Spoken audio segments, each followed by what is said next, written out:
Bible Verse Daily. Learn one verse every day.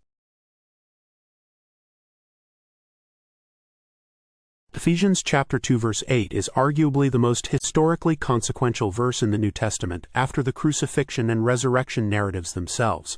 For by grace are ye saved through faith, and that not of yourselves, it is the gift of God. This sentence, when Martin Luther encountered it while studying Paul in the early 16th century, produced a crisis that split Western Christianity permanently. Luther had been a monk trying desperately to earn God's approval through rigorous religious performance. Confession, fasting, flagellation, pilgrimage. Nothing was enough. The anxiety was consuming him. Then he read Paul's letters, including this passage, and something shifted. The word saved in the Greek original is not a simple past tense. It is a perfect passive participle, Sesosmenoi. In Greek grammar, the perfect tense describes an action completed in the past with results that continue into the present. You have been saved, and you remain saved. It is a state, not just an event. Luther saw that the medieval system was trying to accomplish through ongoing human effort what Paul described as already done and permanently held by grace. The implications were not merely personal. They were institutional. If salvation is gift and not achievement, the entire architecture of merit, indulgence, and priestly mediation looks fundamentally different. What Luther read changed a continent. Ephesians chapter 2 verse 8 cannot be read in isolation. It is the pivot point of one of Paul's most carefully constructed before and after passages. Verses 1 through 3 describe what Paul calls the before condition of his audience. They were dead in trespasses and sins. They walked according to the course of this world, following the prince of the power of the air. They were by nature children of wrath. The language is extreme. Dead, not merely ill. Controlled by forces outside themselves, not merely making bad choices. Under condemnation, not merely in need of improvement. Paul is establishing that the starting position is not one of moral neutrality or mild failure. It is one of complete spiritual inability. Then verse 4 begins with one of the most dramatic pivots in all of Paul's writing. Two words in Greek, hodotheos, but God. Everything that follows is the divine response to the condition just described. God, being rich in mercy because of the great love with which He loved us, made us alive together with Christ. Verse 5, raised us up with Him and seated us with Him in the heavenly places in Christ Jesus. Verse 6, so that in the coming ages He might show the immeasurable riches of His grace.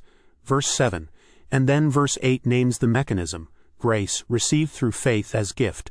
The arc from dead to seated in heavenly places is entirely God's movement, not the human being's. Verse 8 is the explanation of how that arc is possible. The Greek vocabulary of Ephesians chapter 2 verse 8 is precise in ways that translation compresses.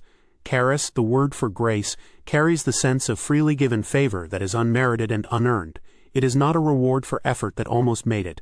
It is a gift given to someone who had no claim on it whatsoever. Sesosmenoi, translated saved, is the perfect passive participle of sozo, to save, to rescue, to make whole. The perfect tense in Greek indicates completed action with ongoing results. The passive voice indicates that the subject, the believer, is not the one doing the saving. They are receiving it. The ongoing state of being saved is maintained not by continued human effort, but by the one who initiated the saving.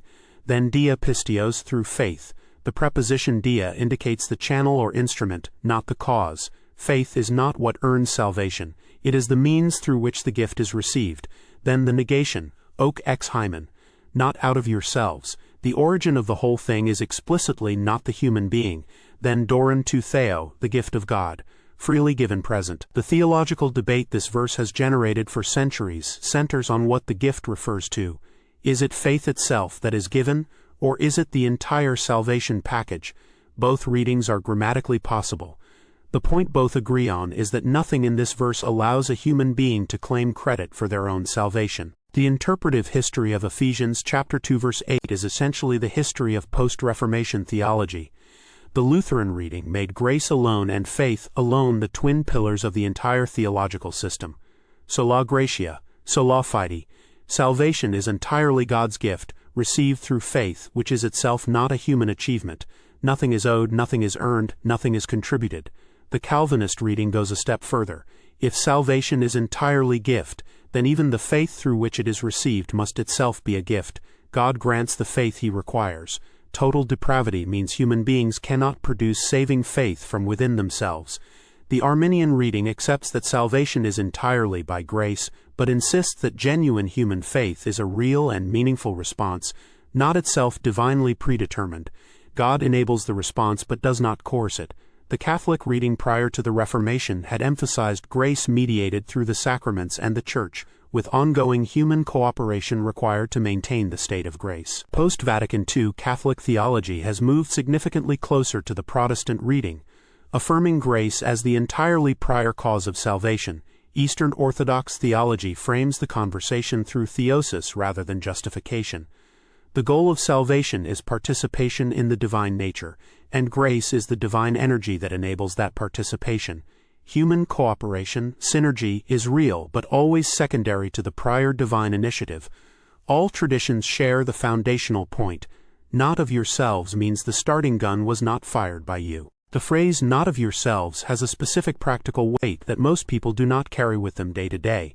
It dismantles every form of spiritual self-reliance, not just the obvious kind where you try to earn God's approval through good behavior, but also the subtler kind where you believe your standing before God rises when your faith feels strong and falls when it feels weak, where you believe that a particularly meaningful time of prayer added something to your account, or that a week of spiritual dryness subtracted something. Ephesians chapter 2 verse 8 is saying that the foundation of your standing before God is not your grip on grace. It is grace's grip on you. You did not talk yourself into faith.